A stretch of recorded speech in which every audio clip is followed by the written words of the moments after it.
करोड़ों की अराजी अपने नाम ट्रांसफर गई है। एंटी करप्शन का ये दावा है। 2 शरीक मुल्जिमान में नायब तहसीलदार और असलम खान पटवारी भी शामिल हैं और गिरफ्तार इनको कर लिया गया है। इन मुल्जिमान ने ज़िला झंग में 310 कनाल अराजी मुंतकिल की है डॉक्टर उज़मा के नाम पर। मुल्जिमान ने असल रिकॉर्ड को भी गायब कर दिया है। तर्जुमान एंटी करप्शन की जानिब से ये दावा किया गया है। हाल में चेयरमैन पीटीआई की बहन डॉक्टर उज़मा के खिलाफ एक और मुकदमा दर्ज कर लिया गया है और जालसाजी का ये मुकदमा है अराजी का, जिसमें ये मुकदमा दर्ज किया गया है। जाफर बिन यार से मजीद जानेंगे।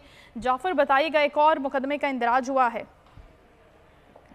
जी बिल्कुल, ये पाकिस्तान तहरीक इंसाफ के चेयरमैन इमरान खान उनकी बहन डॉक्टर उज़मा उनके खिलाफ एंटी करप्शन एक और मुकदमा दर्ज कर दिया है। जराये का कहना है कि डॉक्टर उज़मा ने जालसाजी से करोड़ों रुपए की जो अराजी थी वो गैर कानूनी तौर पर अपने नाम ट्रांसफर करवाई है। इसके अलावा एंटी करप्शन ने उज़मा खान के जो मुकदमा दर्ज किया उसमें 2 शरीक मुल्जमान है, अफजल सलियाना और नायब तहसीलदार असलम खान पटवारी, उनको भी गिरफ्तार कर लिया गया। ये जंग में अराजी थी 310 कनाल, जो कहा जा रहा है कि धोखाधड़ी से जाली दस्तावेजात तैयार करके उन्होंने अपने नाम करवाई है। इसके लिए रिकॉर्ड में रद्दोबदल किया गया। एंटी करप्शन इस पे इंक्वायरी करता रहा है। जब ये रेवेन्यू के मुल्जमान को गिरफ्तार किया गया तो उसमें ये बात सामने आई है कि डॉक्टर उज़मा ने जो चेयरमैन पीटीआई की बहन थी उन्होंने ये अपने इख्तियारात का नाजायज इस्तेमाल करवाया गुज़श्ता दौर में और उन्होंने अराजी अपने नाम करवाई। और अब कहा जा रहा है कि डॉक्टर उज़मा की गिरफ्तारी के लिए भी छापे मारे जाएंगे। जी ठीक है, डॉक्टर उज़मा की गिरफ्तारी के लिए छापे मारे जाएंगे, जबकि दीगर 2 शरीक मुल्जिमान को गिरफ्तार कर लिया गया है। बहुत शुक्रिया आपका जाफर।